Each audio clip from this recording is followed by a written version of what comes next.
Aujourd'hui, je rencontre une militaire qui est en première ligne en cas d'attaque nucléaire, radiologique, biologique et chimique. Ça fait quoi un nuage de radioactivité? Ça va faire quoi sur un corps? En fait, c'est plus ce qui va nous faire peur en fait, sur le côté radioactif, c'est justement la radiation. C'est la capitaine Pauline, elle est ingénieure en biotechnologie et elle a fait ce choix dingue de changer complètement de métier pour rejoindre le 2e régiment de dragons. Avec le risque radiologique, on a un petit acronyme qui s'appelle TED, c'est TED te protège. C'est ce qu'on va voir dans cette conversation avec la capitaine Pauline. Quartier libre. Bon, on va pas faire toute l'interview avec le masque, mais déjà je voulais qu'on commence avec ça. Pour moi ça va, hein. Repos, d'être plus rapide que moi. La menace atomique, ça fait aussi partie de vos attributions. Est-ce qu'on peut se préparer à ça? Alors, évidemment, c'est compliqué de se préparer à ça. C'est-à-dire que s'il se passe quelque chose, nous, on est préparé à dire, OK, sur une carte, on va pouvoir vous dire, ça, c'est une zone dangereuse dans laquelle il ne faut pas aller. Ce qu'on appelle la zone d'exclusion. Et après ça, on créera sur une carte une zone de danger, ce qu'on appelle la zone de danger sous le vent. Donc, c'est une zone de danger sur une carte où on va dire, OK, toute personne de la force qui traverserait cette zone doit être en niveau 4M, c'est-à-dire avec la tenue, l'ANP sur la tête, enfin bref, tout, voilà, le capuche, tout fermé, les surbottes, les gants, tout. Cette personne, elle va pouvoir traverser la zone, elle n'aura pas le droit de s'y stationner, mais elle aura le droit de la franchir. La zone d'exclusion, c'est vraiment une zone où on se dit, voilà, il ne faut personne dans cette zone-là. Et la menace nucléaire, évidemment, c'est quelque chose qui est hyper marqué. Et on a à ce moment-là des appareils de détection, des appareils RAB de radiologie, en fait, qui vont détecter en fait, les nuages contenant des poussières radioactives et qui vont dire, OK, attention, là on rentre dans une zone, il y a un nuage radioactif qui arrive sur nous et il faut éviter de respirer ce nuage. Voilà, c'est ce genre de truc qu'on va travailler pour éviter d'être contaminé, on va dire, par les poussières radioactives. Est-ce que ça fait quoi un nuage de radioactivité? Ça va faire quoi sur un corps? En fait, c'est plus sur le corps en lui-même, ça risque de faire muter les cellules. En fait, vous risquez d'avoir... Bref, d'avoir un 4e bras qui pousse. Okay. À mon avis, vous serez mort bien avant d'avoir le 4e bras. Mais bref, c'est vrai que la radioactivité, c'est vraiment quelque chose de particulier. Là, on a tous en tête Tchernobyl, parce que c'est vieux, et on a en tête Fukushima, surtout actuellement où il y a les travaux encore qui sont en cours et qui vont sûrement durer encore entre 30 et 40 ans. Là, je parle de 2 catastrophes. On a quelque chose qui, actuellement, avec la centrale de Zaporizhzhia en Ukraine, bon, c'est quelque chose, on se dit, tiens, attention, c'est un point. Là, pour le coup, on va dire n'importe qui dans le monde va vous dire, ouais, attention, c'est une zone dangereuse.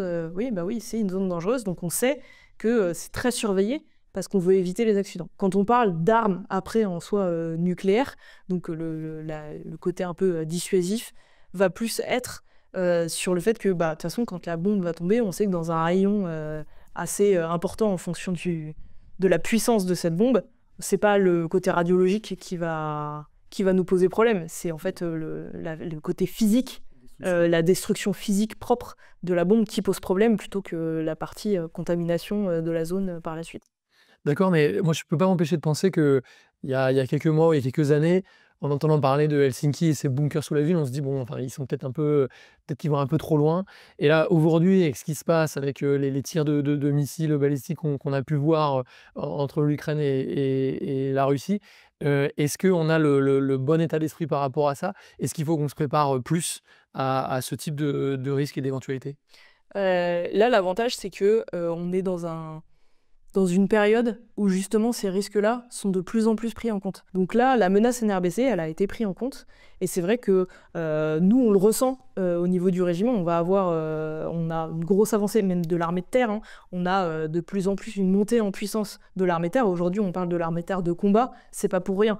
Et si on retire le côté mini et la préparation de l'armée de terre, moi je suis à Paris et j'entends à la radio qu'il y a eu une attaque atomique avec un risque radiologique qui s'étend sur telle zone et tout. Il y a des trucs que je peux faire pour me préparer.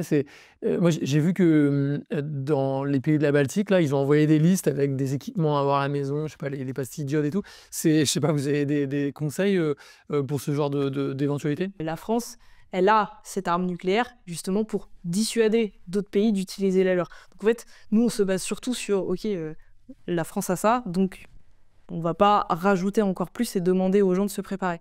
Cependant, on va dire sur le territoire national, on a déjà des mesures qui sont en place. Là, vous êtes à Fontevraud, pas très loin, peut-être en passant, vous l'avez vu, mais il y a la centrale de Chinon. C'est une centrale nucléaire. On se dit, bon, voilà, les gens qui sont autour de cette centrale, qu'est-ce qu'ils font s'il se passe quelque chose? Eh bien, toutes ces personnes-là sont déjà prévenues. Il y a un petit rayon autour de cette centrale dans lesquelles les personnes ont déjà chez elles des pastilles d'iode.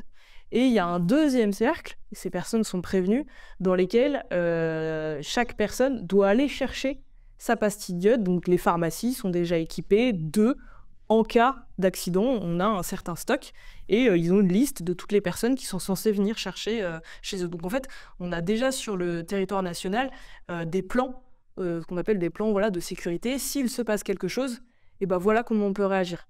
Donc ces plans-là, ils sont déjà créés et nous, on va dire, on n'a pas d'impact particulier dessus, encore une fois, parce que sur le territoire national, on n'est pas...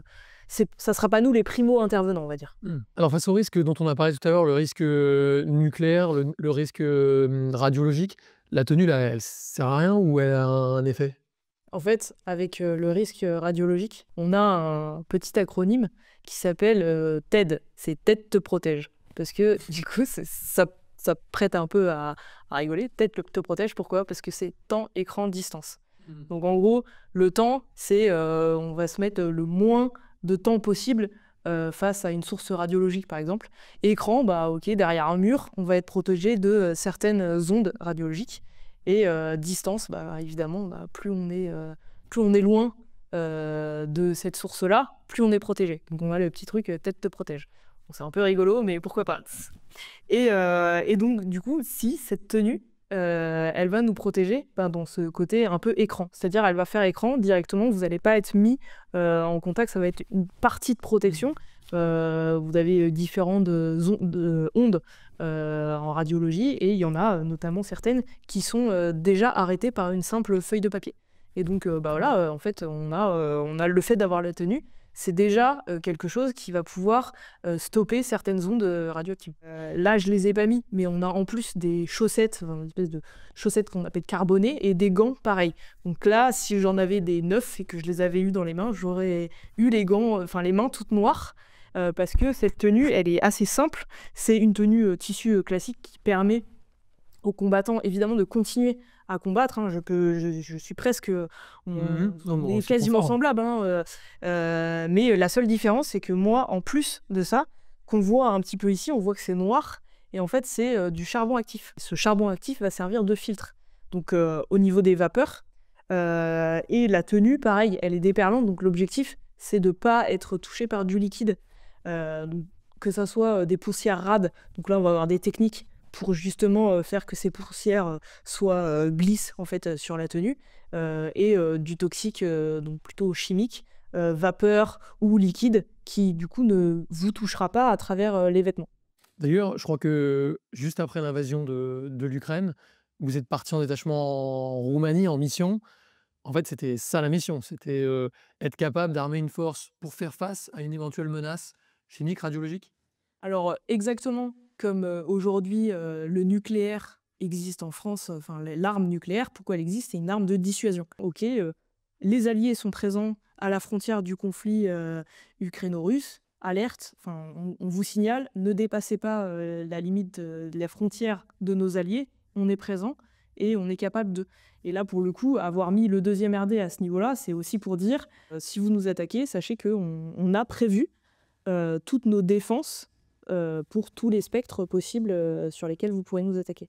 Donc je crois que la France, ça fait partie des très rares nations à être capable d'armer une force face à cette menace NRBC, je me trompe? Non, on a en effet, aujourd'hui, on a les Italiens qui sont capables de le faire aussi. Évidemment, en face, il y a la Russie qui est capable aussi, et les États-Unis. Et nous, on est assez fiers d'être le régiment unique, pour l'armée de terre, en tout cas, qui travaille dans cette spécialité et qui apporte pour la mission Aigle, le retour des savoir-faire. Quartier libre.